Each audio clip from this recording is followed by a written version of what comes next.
If you've been on the internet for the last few months or so, you've probably heard of the PAYUP movement. If you haven't, let me fill you in.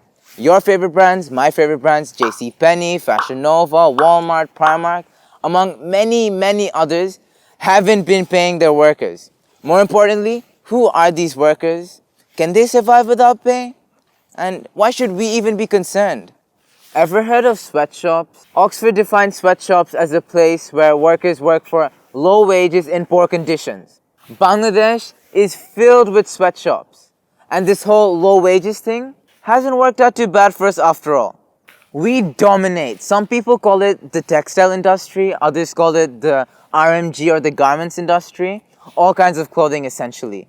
But us, we're the second largest garment exporter in the whole world. This sector alone contributes to over 20% of Bangladesh's annual GDP, employs 20 million people, and is the sole source of income for many underprivileged young women and single mothers. It's a huge, huge driving force behind the Bangladesh economy, and the country probably can't survive without this sector. No joke. Come on, let's be honest. 20 million unemployed? That's more than the population of New York, Sydney, and Melbourne combined. And sure, cheap labor, but that's fine because we're all making money. Now, what if 4.1 million of the 20 million workers working on really, really low wages stop getting paid? A point I emphasized in my first video, the poorest of the poor, and how vulnerable they are to the pandemic. And again, these people, they're the poorest of the poor.